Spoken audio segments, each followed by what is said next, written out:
mètres vers la droite. Merci tous. Voilà. Est-ce que ça te va là? On y va? Allez!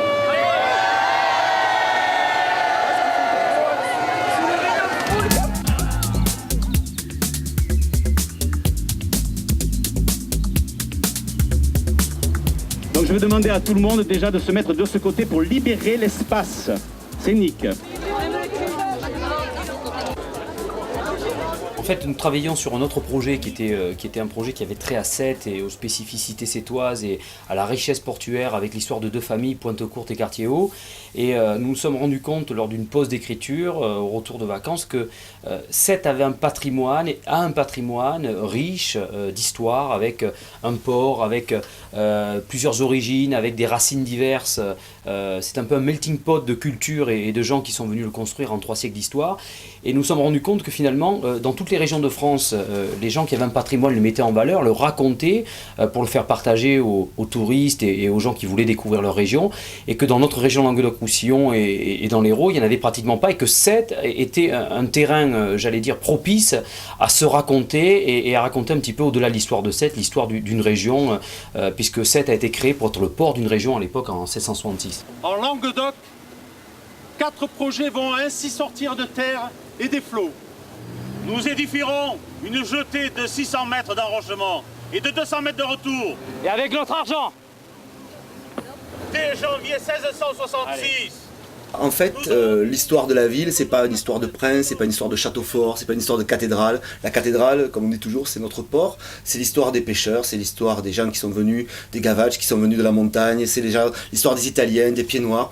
Les véritables héros de cette histoire, ce sont les Sétois eux-mêmes. Et comme le projet se doublait de l'idée de faire participer l'ensemble de la population, les associations, les comités de quartier, les clubs, les spectacles de danse, les clubs de théâtre, etc., ça correspondait tout à fait à l'esprit, c'est-à-dire que c'était l'histoire de Sète racontée par des Sétois, parce que l'histoire de Sète, c'est l'histoire avant tout des gens. On va se le refaire, hein, tranquillement, mais c'était déjà, ça donne bien l'occupation de l'espace là.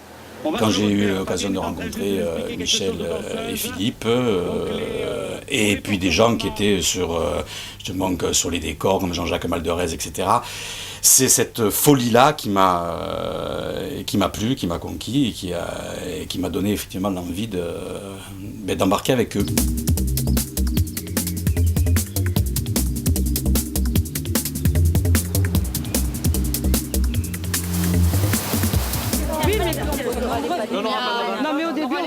C'est un projet qui, tout réuni, coûte 275 000 €, mais on a eu beaucoup de partenaires qui nous ont donné des prestations, que ce soit des tissus pour les costumes, que ce soit du matériel pour les décors, que ce soit des échanges partenariaux. Il y a la ville de Sète qui s'est engagée à fond dans le projet avec une subvention de 50 000 € et puis une logistique qui part des gradins, avec aussi du prêt de matériel, toute une infrastructure près de locaux pour les décors et pour les costumes, avec un hangar notamment, un gros canet. On a récupéré aussi les porte-chars du carnaval. D'autres partenaires institutionnels comme la CCI, le Conseil Général et d'autres, et des partenaires privés. Et c'est vrai que le plus gros partenaire, le premier partenaire, ce sont les habitants eux-mêmes, ceux qui jouent. Il y a 400 et quelques bénévoles qui sont inscrits, 300 figurants, un peu plus de 300 figurants qui vont jouer 800 personnages, et puis les pêcheurs qui nous ont libéré carrément le quai. Pourquoi on a choisi ce lieu du quai de la Consigne a été choisi? C'est parce que effectivement c'est de là où a démarré la construction du port de Sète. C'est un lieu qui scéniquement n'est pas évident, n'est pas facile, mais je pense qu'on a quand même un fond de ce qu'on appelle un fond de scène qui est magnifique, qui est le bassin avec le phare.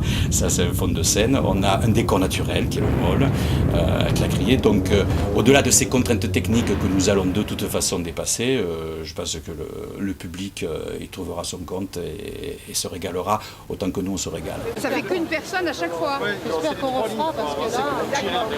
Il n'y a personne de côté, vous suivez, vous alignez Et vous regardez pour aller avancer en ligne. Une fois que les premières salves sont tirées, ça avance. La deuxième ligne, ce que vous a fait répéter Jean-Louis, la deuxième ligne passe, se met à genoux, tire, et ça avance. Du travail.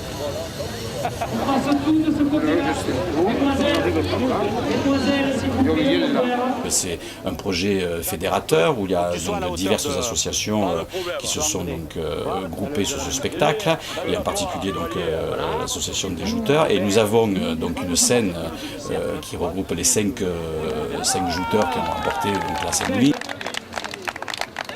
Je joue 2 rôles.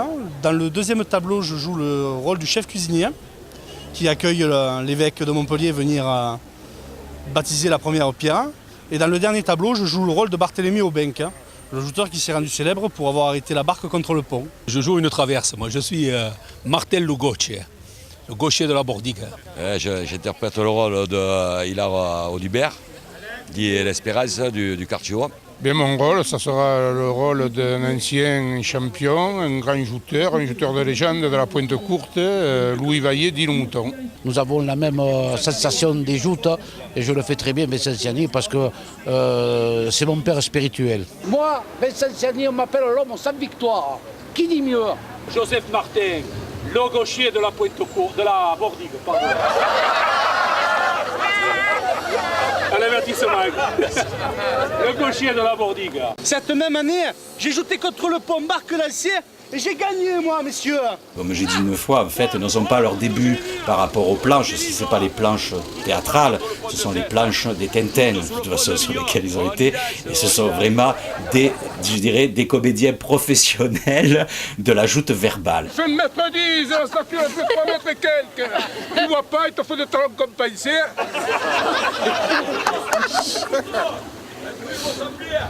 De la terre de 2 mètres, ma foi. Ça peut passer. Eh, ma foi. Tu pourrais les faire avancer. Non, pas du tout. Super. Ça, c'est la place finale. Hein. Okay. C'est après que les jeunes sont venus. Il y a quelques professionnels, donc en particulier Laurence Linière, qui a un parcours de professionnel, parce qu'elle a travaillé avec des réalisateurs comme Pierre Etex, et puis des acteurs comme Fernandel, Bourvil et puis autres. Vous êtes marié en 1928. La présence également de Florian Féménias, qui est au conservatoire, donc voilà, un de mes successeurs, si on peut dire. On est né à 7, C-E-2-T-E. La présence de Tino Di Martino, qui joue le grand-père, qui, lui, pour la première fois, va essuyer les planches. Des comédiens, je dirais, semi-professionnels, qui travaillent en fait dans les compagnies, qui font du théâtre amateur sur 7, mais qui ont aussi la qualité d'être des professionnels. Ah, tu es calé? Je ne sens pas achevé. Arrête. J'ai jamais fait de cheval, j'ai jamais fait d'âne dans ma vie. Et ça représente une véritable épreuve.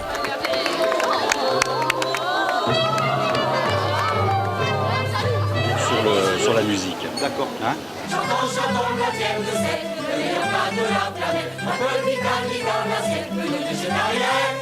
Tout ça m'amuse. C'est vrai que bon, le personnage m'amuse, le costume m'amuse, et puis l'histoire m'amuse. Cette histoire, c'est quand même une belle histoire. De métier. Tout le monde est super, on rencontre plein de gens qu'on n'aurait pas rencontrés si on n'avait pas participé à ce spectacle. Et c'est vrai que bon, c'est à refaire. Tu pourras pas si bien dire, petit. Oui. Tu pars par l'extérieur. C'est-à-dire que nous prenez le top départ. Et puis, tout d'un coup, toutes ces personnes qui se retrouvent sur la scène pour leur première fois de leur vie et qui, je pense, sont ravis d'y être et en tout cas sont peut-être ravis aussi de renouveler l'aventure. Parce que quand on y goûte, c'est comme tout, quand on commence à goûter au théâtre, après on a toujours envie d'y retourner. Ne passez pas derrière les enceintes.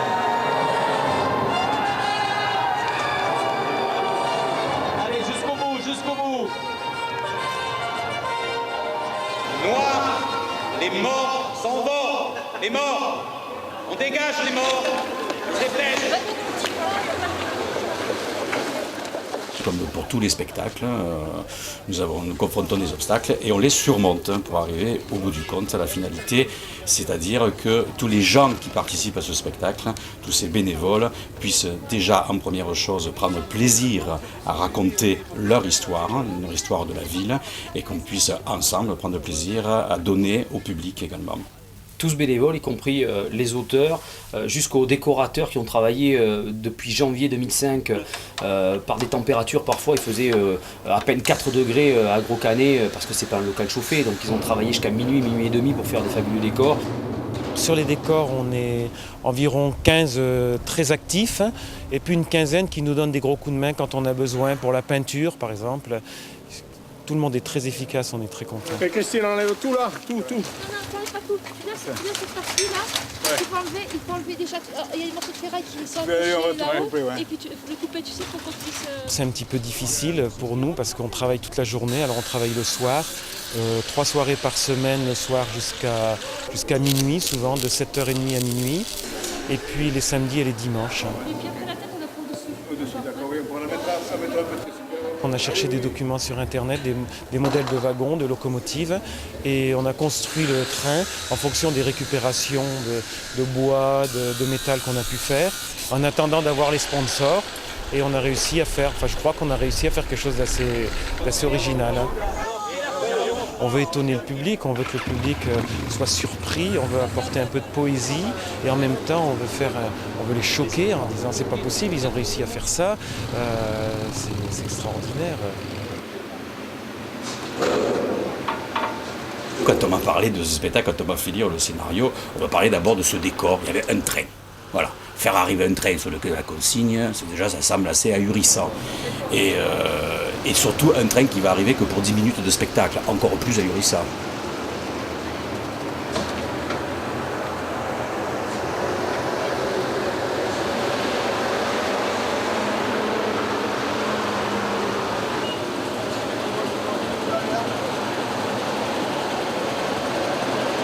Ça c'est impressionnant ça quand même. Hein, je sais pas si à 7 ils ont déjà vu ça.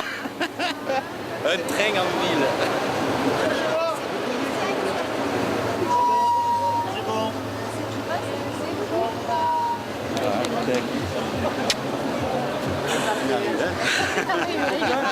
Content, ouais, parce que c'est la première chose que les gens voient véritablement du spectacle. Et, c'est du boulot, ça. C'est 6 mois de boulot, 6 mois de boulot par 30 mecs. Oui, ce carreau-là, ouais. C'est beau.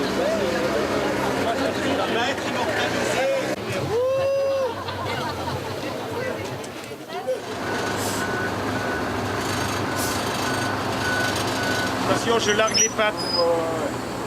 Créer un poufre de 7 mètres de hauteur avec 14 mètres d'envergure, n'en parlons pas non plus. Mais tout ça sous le génie inventif de Jean-Jacques Malderez et Guy Vacher, qui sont les deux concepteurs des corps et de leur équipe nombreuse, comme l'a signalé Philippe, des gens qui ont bossé pendant 6 mois, tous les soirs jusqu'à minuit et demi. C'est un travail titanesque qu'ils ont fait. À côté de ça, bien entendu, se rajoute le travail titanesque également qu'on fait là aussi sous la houlette de Liliane Albrespi au niveau des costumes, toute son équipe de costumières. Alors pour l'instant, nous sommes à 2000 mètres à peu près de tissu, tout confondu. Et les heures de travail, alors on y est depuis le 22 janvier. À raison donc du lundi au vendredi, tous les après-midi. Les boutons au manteau, les boutons là. Je dirais que c'est un travail vraiment de professionnel, avec des moyens qui ne le sont pas forcément, parce que la partie technique, son et lumière, pyrotechnique, qui est à peu près à une hauteur d'un budget de 125 000 € qu'il a fallu donc là apporter. Le reste, c'est vraiment sur des bénévolats. Chambella, Éclairville et les détracteurs en premier.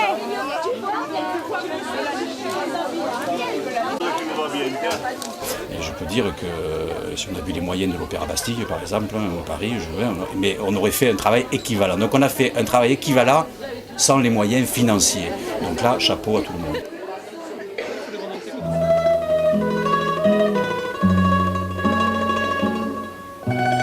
Il y a des associations aussi qui nous ont prêté des costumes, comme Italica, Le Temps Jadis. Il y a des associations qui sont venues nous rejoindre. Je crois que c'est une formidable aventure humaine en tout cas.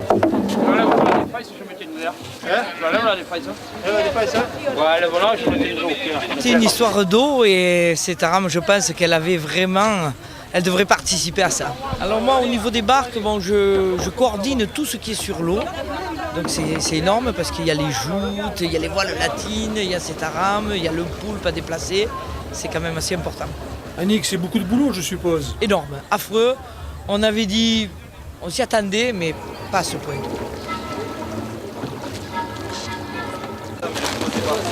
Quand on a vu qu'il fallait se lancer et construire une structure qui puisse recevoir des subventions privées, institutionnelles ou autres, on a créé l'association Cette Histoire pour que ce projet qui est fait par les Sétois, pour les Sétois, ça a l'air grandiloquent, mais c'est vraiment vrai, c'est ça quoi. Il appartient à la structure aux Sétois aussi. C'est l'affaire d'une association.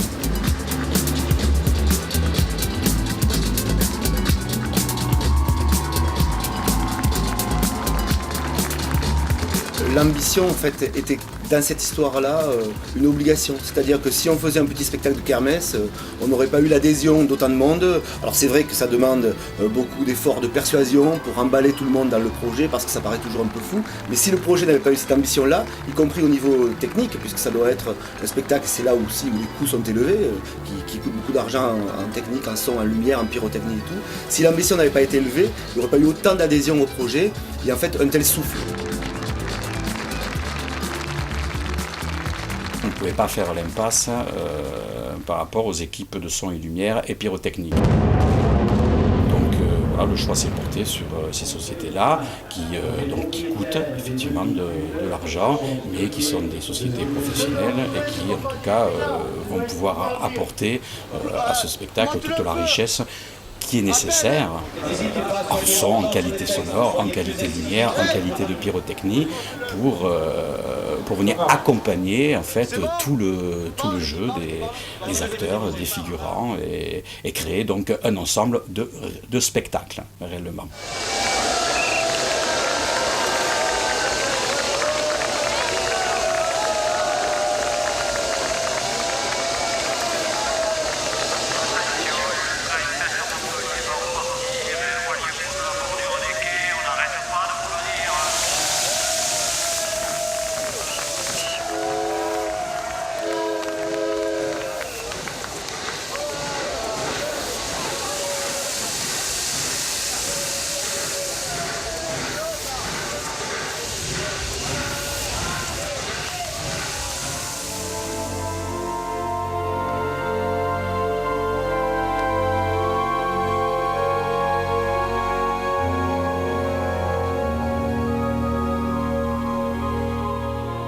Je tiens aussi également à rajouter le travail remarquable qu'a effectué Jean-Jacques Ditucci concernant la musique. Alors je vous en montre un comme ça. Ouais, allez, voir la technique.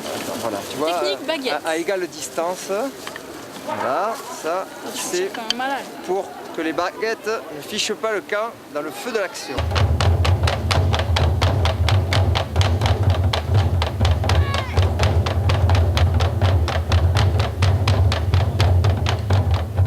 Travail de recherche sur les musiques, que ce soit des musiques de création, des musiques qu'il a pu apporter pour le spectacle, l'intervention d'autres musiciens comme des mandolinistes, etc. Et là, je veux dire, c'est difficile d'en dire plus, dans le sens où moi je laisse vraiment la surprise au public, et je crois que la surprise sera totale.